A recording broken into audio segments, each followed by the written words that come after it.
Rumtawi para Bolivia y el mundo. Saludos a Marianela, saludos a Santos y aquí a nuestro hermano diputado Alejandro Zeyes.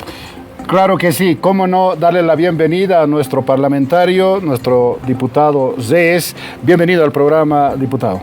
Muy buenas noches, es un gusto estar con ustedes, con este distinguido panel. Un saludo cordial al Alto, a la ciudad de La Paz, en esa hermosa postal que hemos visto. Realmente, como dicen, es una obra de arte esta ciudad. Así que un placer estar con ustedes. Muy bien. Hoy vamos a presentar al programa y vamos a presentar al televidente cada uno de nuestros programas por el cual esta noche iniciamos este trabajo. Adelante, diputado, ¿cuál es el tema que usted trae para esta noche? Bueno, nosotros creo que estamos tocando un tema muy importante como ser la crisis económica y más específicamente las empresas públicas. Ya venimos prácticamente más de un año y medio denunciando cuánto se le debe al Estado a través de estas empresas públicas y ahora en un momento donde nos están faltando dólares, donde no hay empleo, donde no hay certeza económica, creo que lo primero que tenemos que hacer es reconducir esas empresas públicas. Y en ese sentido hemos traído una gran exposición y bueno, partimos mostrando esto.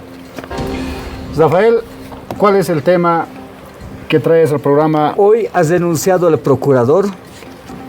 La Procuraduría ha nacido el 7 de febrero del 2011. Han pasado con lo que se ha posicionado hoy César Siles, 7 procuradores. Ha habido 11 procesos internacionales, las 11 la hemos perdido. O sea, la Procuraduría es para la defensa del Estado. Hemos perdido millones y millones. Ese es el tema, hermano Santos. Bien, hermana Marianela, ¿cuál es el tema para esta noche? Yo insisto con nuestra población en este tema que nos va a permitir superar todo lo que viene pasando, ¿no? Por ejemplo, las violencias, los vicios, las taras, entre otras cosas. Y la clave para mí es mantener el cuerpo sano, la mente sana, también cultivar la vida misma. Entonces yo quiero hablar de la prioridad que debemos tener con el deporte, no solo buscando el apoyo desde el Estado, sino poniéndonos en práctica nosotros mismos. Esa era la propuesta, el deporte como prioridad en nuestra sociedad. ¿Cuál es su tema, estimado Santos? ¿Qué nos trae esta noche? Bien, mire, yo he reflexionado con un tema que ha llegado acá a Bolivia, está en Sudamérica, ya está en el mundo. Debemos recordar la película Sonido de Libertad. Y Sonido de Libertad trae datos alarmantes para el mundo, para América Latina y para nuestra nación. Miren los datos, son casi 150 millones de dólares en el tráfico de niños y niñas en el mundo y anualmente entre 1 millón a 2 millones de niños lamentablemente sufren esto, lo que es la trata y tráfico. Por eso traemos este tema. Bueno, hermanos y hermanas, ya han escuchado ustedes, estas son las propuestas de cada uno de los panelistas. Entonces pido a la población, a los televidentes, mirar su televisor y votar por el QR. ¿Qué tema deberíamos debatir hoy? Y ahí están las propuestas. Ya lo han propuesto, la crisis económica de las empresas públicas, las denuncias que hizo la Procuraduría hoy, o sea, el procurador denunció, el señor Chávez, la hermana dice hay que priorizar el deporte. Ustedes miren el televisor y voten para que esta noche se decida cuál tema vamos a debatir. Bien, entramos ahora para un poco entender por qué, diputado Zeyes, usted quiere que hagamos este análisis esta noche de las empresas públicas. Bueno, primero decir que es evidente la crisis económica que estamos sufriendo. Realmente está fracasando el modelo económico, productivo y social, etcétera, etcétera, que ha iniciado el movimiento al socialismo, justamente fundamentado en el gas, pero también en la empresa pública. Hemos visto cómo el presupuesto general del Estado ha ido creciendo todo el tiempo. Hemos visto cuánto se le asigna dentro del presupuesto general del Estado a las obras públicas, que son más de 88.000 millones de bolivianos, versus lo que se le da a las autonomías, a las ETAs, que son 28.000 millones. De esos 88.000 millones, el grueso va a esas empresas públicas totalmente deficitarias. Nosotros hicimos la denuncia el 2021 de cuánto se le debe. Denunciamos que eran 36.000 millones de bolivianos. Ahora, si me permiten sacar un comodín que tenemos, si lo pueden mostrar, por favor. Dentro de las respuestas que hemos tenido está que le deben 127.000 millones de bolivianos al Banco Central estas empresas públicas deficitarias. Eso significa que alguien aquí no está haciendo ni siquiera el más mínimo seguimiento a las empresas públicas, y esto es confesión de gente del Banco Central. Bueno, ¿qué puedo decir yo sobre las empresas del Estado, sino que son eso, del Estado, de todo el pueblo boliviano? Ahora, ¿cómo están funcionando? Qué bueno que haga fiscalización aquí el diputado Alejandro, ¿no? Y además hay que decir que en el marco de la soberanía del Estado, de hacer crecer el cuerpo del Estado, no dejarlo raquítico como hicieron los neoliberales en su tiempo, dejar a un Estado abandonado prácticamente, hoy sí se apueste desde este mandato constitucional a hacer crecer ese cuerpo, la productividad, la capacidad productiva del Estado. Justamente eso es lo que explotar falta, ¿no? Nuestros recursos, transformarlos. Ese era el gran reto. Ahora, la responsabilidad de las gestiones, esos son muy individuales. Espero que entren en profundidad de ese tema en investigación, porque no estoy ahí, no soy la administradora de esas empresas, ¿no? Pero hay que preguntarse, 3 empresas, Papelbol, Cartonbol, Quipus y no sé qué las empresas si son rentables. La población sabe que, mira, si no vuestros días usted estaba como ministra en el en esa de Evo época Morales, ya aportaban al Estado. Yo soy de frente, utilizo un iPhone. Y usted utiliza el Quipus por ideología, por soberanía, como usted siempre habla, debe utilizar un Quipus. Ya no soy pues ministra. ¿Y cómo viene la tecnología? Claro que sí, hemos promovido. Pero independientemente de eso, Rafael, aquí estamos hablando de producción. Sí, y esa producción se cuando habla consume. de soberanía, de ideología, cuando usted habla, debería utilizar Quipus. ¿Y qué querías? ¿Ver al país como estaba antes? Donde se nos robaba todo, donde no producíamos nada. Hoy en día sí se produce. ¿Qué se produce? Necesitamos más transferencia de conocimiento, bien, en efecto. Pero ¿quién nos ha dejado en ese estado de situación? Esa gente por la que apuestas a apoyar. Que tiene que ver con las empresas públicas. Yo creo que aún los bolivianos no estamos entendiendo el modelo trazado por ese pacto político, económico, social que es la Constitución Política del Estado. Los bolivianos en nuestra historia económica hemos transado más de economía de mercado, más de Estado, pero el 2009 el pueblo boliviano ha determinado el modelo plural. Vale decir, hoy no se atiende solamente ni al Estado ni al privado, debe ser al modelo social cooperativo y fundamentalmente al modelo comunitario para resolver estas grandes diferencias, hambre, miseria, marginalidad. Creo que debemos profundizar el debate. Creo que nos hemos olvidado de las medidas post-asamblea constituyente, lamentablemente. Y este es un desafío para todos los bolivianos. Bueno, a ver, el tema de las denuncias del procurador. El artículo 231 de la Constitución Política del Estado le da el marco de las funciones de la Procuraduría del Estado. Defender judicial, extrajudicialmente los intereses del Estado, su representación jurídica interviniendo.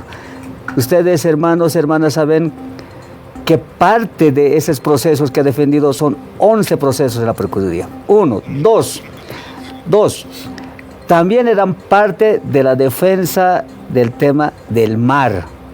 De los 11 procesos que ha llevado la Procuraduría, que su función es defender al Estado, los 11 procesos ha perdido. El 100% de los procesos que ha llevado la Procuraduría del Estado ha perdido.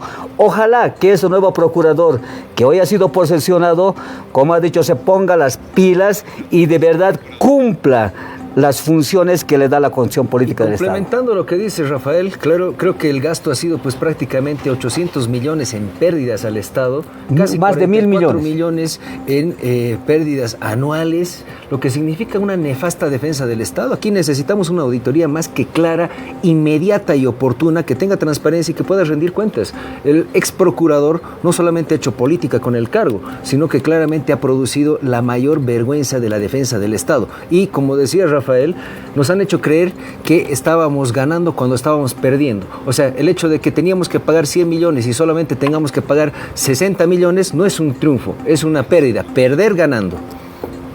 Aquí el asunto es tener claro, y a nuestra gente le hablo, ¿no?, que creo tiene más conciencia y además reflexión sobre los procesos históricos. Y la primera pregunta cuando hablamos de una institucionalidad tiene que decirse ¿por qué? Porque la Procuraduría General del Estado es de reciente creación, precisamente a partir de la vigencia de esta nueva Constitución Política del Estado Plurinacional de Bolivia. ¿Y por qué se crea? ¿Por qué se demandó eso? Porque veían los neoliberales, ¿no?, como un botín de asalto al Estado y se negociaban las transnacionales, se llevaban los recursos del Estado, no se reinvertía acá. Tan es así que teníamos índices de educación bajísimos, índices de salud bajísimos, ¿verdad?, sin acceso a los derechos básicos de la población. ¿Por qué se crea? Para evitar que a nuestro país se lo desfalquen.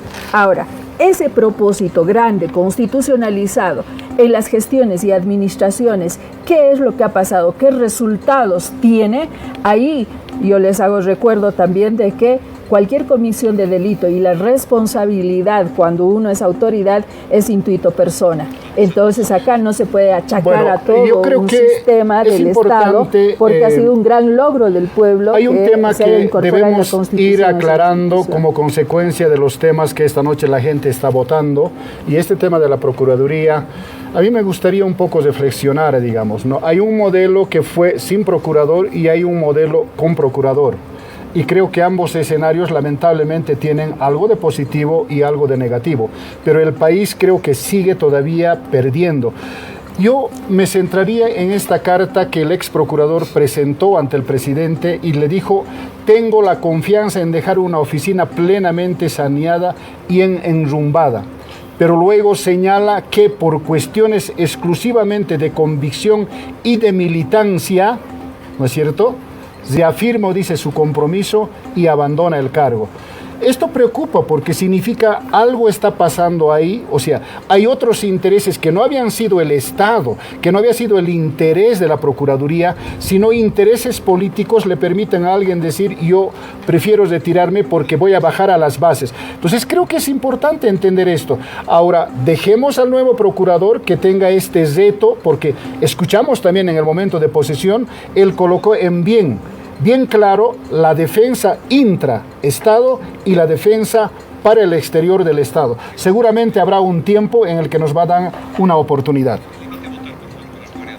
Me imagino que vamos a tratar de exigir coherencia desde la ciudadanía cuando hablamos, ¿no? Ya les explico a qué me refiero sobre este tema, este pequeño apunte. Entre tanto, yo quiero invitarles a todos ustedes, amigos, amigas que nos están observando, ya a revisar la televisión y escanear el QR para hacer su votación sobre los temas que tenemos. Como hemos visto, tenemos el ámbito económico, empresas estatales, le pondremos la lupa, dice el diputado Alejandro. Santos dice, bueno, yo también tengo mi tema. ¿Y cuál es mi tema? Entonces hablaremos de, ¿qué has planteado? El tema de trata y tráfico. Tata Rafael dice, hablaremos de la renuncia del procurador. Ya de acuerdo, yo hablo y digo, priorizaremos deportes. Ahí tiene usted los 4 temas para elegir. Ingrese, por favor. Y le digo, les recalco, tu tema, hermanita. En efecto, estoy recalcándoles por qué he elegido ese tema, ¿no? Porque creo que el deporte nos permite mantener equilibrios, no solamente físicos o de la salud. También nos ayuda a tener la mente clara, ¿no? Para que entremos objetivamente en el análisis de los estados de situación y tengamos, por ejemplo, las preguntas: ¿cómo estábamos antes? Teníamos acceso, por ejemplo, en el derecho al deporte, a espacios físicos para entrenar. En mis tiempos, yo les digo, teníamos que ir, qué sé yo, en pleno sol, correr para hacer maratón, por ejemplo, hacia afuera o en los cerros, etcétera. Por ejemplo, indumentaria deportiva en las unidades educativas no teníamos. Mi papá, que en paz descanse, era entrenador, tenía sus equipos de fútbol. Él sacaba de su bolsillo para apostar e impulsar a jugadores en el campo futbolístico y otros temas. Ayuda eso a mantener equilibrios, las familias tranquilas, evitar los riesgos como la trata y tráfico, los vicios, entre otras cosas, evita muchas cosas. Por eso para mí también es clave apostar a esta práctica, apostar no solamente desde el Estado en la inversión, sino nosotros mismos, desprendernos y empezar a practicar deportes y darle uso, por ejemplo, a muchos espacios deportivos. La pregunta es, ¿no? Como política pública en estos últimos 15 años, hemos tenido deportistas que los ha apoyado el Estado, hemos tenido deportistas campeones que no se hayan quejado del Ministerio, Viceministerio de Salud y Deportes justamente por el apoyo o por la negación. Últimamente hemos tenido un campeón que prácticamente solo, como dirían, como para hacer una película de su vida, ha podido ganar. Entonces, no tenemos un incentivo al deporte, no tenemos una cultura de deporte, por lo tanto, creo que hay que cambiar el chip desde el gobierno. Sí, no es el gobierno, es el Estado mismo. O es si el no, gobierno. ¿cómo se ve la corrupción en el ámbito futbolístico? Desde la persona, el gobierno, funciona el deporte no a través de asociaciones, no ámbitos solamente privados, salud, sino que la ley del deporte. Por eso yo digo, nosotros tenemos que trabajar en eso, que los bolivianos la ley del deporte establece los mecanismos cómo pueden ayudar a los deportistas. Héctor Garibay ha ganado un evento mundial en México, Moscoso ha ganado 2 veces el campeonato mundial. Héctor Garibay, ustedes han visto, hermanos, compañeros, que ha ido sin el apoyo del Estado. Ha llegado y la ministra ha ido y le ha dado 15,000, que está bien. Premio consuelo. Y también el presidente del Bolívar ahí brilla. Pareciera ser que están haciendo política, pareciera ser todo el mundo ahora quiere apoyar. Yo creo que la realidad en el campo del deporte está ganándole la voluntad del Estado, incluyendo el gobierno, sin olvidar que el Estado es administrado por un gobierno. Lo que ha pasado en estas últimas 2 semanas son 2 cosas que deben reflexionar, particularmente a la empresa privada y por supuesto también al gobierno y al Estado. ¿Por qué? Por una parte se cae toda una liga independiente, manejado autárquica, independientemente del Estado, se cae. Y ese es un tema muy alarmante para el deporte boliviano. Pero en el segundo momento, lo que hemos visto es el gran desafío. Hombres y mujeres de diferentes regiones han logrado superar marcas sin el apoyo del Estado, sin el apoyo de sus instituciones. Vale decir que en Bolivia hay semilla que puede lograr no solamente medalla de oro, sino superar a los atletas del mundo. Nosotros esta noche traemos a la mesa un tema importante que tiene que ver con la trata y el tráfico de niños y niñas. Los datos son alarmantes. En el mundo, entre 2 millones y más desaparecen niños y niñas. La pregunta es, ¿dónde van a caer? Van a caer en esclavitud sexual, van a caer en pornografía y en muchos de los casos está complementado al tráfico de órganos esos niños. Es tremendo lo que está pasando. Yo invitaría para que reflexionemos de manera conjunta, podamos mirar esta película que acaba de iniciar, que es Sonido de Libertad. Es una alerta a los gobiernos, a las naciones, para colocar en salvaguarda a nuestros niños y a nuestras niñas. Por eso traemos trata y tráfico de niños. Sí, tienes razón, la trata y tráfico, pero tiene un tema colateral que nosotros estamos siendo muy precipitadamente y además yo creo que deberíamos de poner freno. El tema del narcotráfico va vinculado a la trata y tráfico. Eso está claro, lo hacen en Colombia, en México, donde hay narcotráfico. Eso es peligrosamente que estamos yendo cuando el anterior gobierno ha legalizado, reitero, la coca del Chapare que va al narcotráfico y casualmente las estadísticas dan de la trata y tráfico ocurre en el Chapare, en parte de Santa Cruz. Eso es peligrosamente. La Ciudad del Alto, mi hermano Rafael, me preocupa a mí. Los datos nos dan la Ciudad del Alto, ¿no? La trata y tráfico en realidad lo que es una cara más del crimen organizado. Al igual que los autos chutos, que el narcotráfico, que están destruyendo el tejido social y penetran totalmente las instituciones, lo cual se refleja en una gravísima crisis institucional. Por eso no podemos con la policía encontrar a un supuesto narcotraficante, por eso no tiene resultados nuestra policía, lo que significa que aquí el crimen organizado en todas sus variables se ha hecho de este Estado, de este país y por supuesto de este gobierno. Yo les voy a hablar, aunque me corten en tiempo, ¿no?, a las víctimas. Para las víctimas debemos decirles, tanto en el sistema internacional de derechos humanos como en nuestro país, ese crimen es imprescriptible.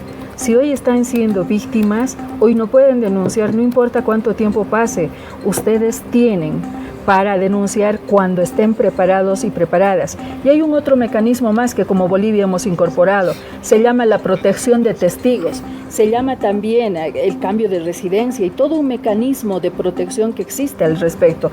Estos sí son resultados, este crimen, como dice, es transnacional, parte del sistema global moderno y que hace víctimas a las mujeres. ¿Y por qué más a las mujeres? Porque la explotación sexual tiene que ver con esa doble moral que muchos hombres practican. El 95% de las mujeres que están en la explotación sexual como trabajadoras sexuales salen de haber sido víctimas de trata de personas, entre otros factores. Bien, que ya si me habían permite, sido Marianela, antes que yo te les vayas, pediría, antes vayamos que te- ahora a la votación. con nuestros televidentes, quienes han hecho uso de su potestad y participar en el programa. Y ahora veamos cuál es el resultado de esta votación. Ahí estamos viendo la votación. Estamos viendo para cada uno de los temas, atletas, estamos viendo empresas públicas. Y ahora decimos 3, 2, 1, alto. 40% cambio del procurador del Estado, 25% trata y tráfico de personas, 22% retos del deporte, 13% empresas públicas. Por lo tanto, entramos para poder entender qué significa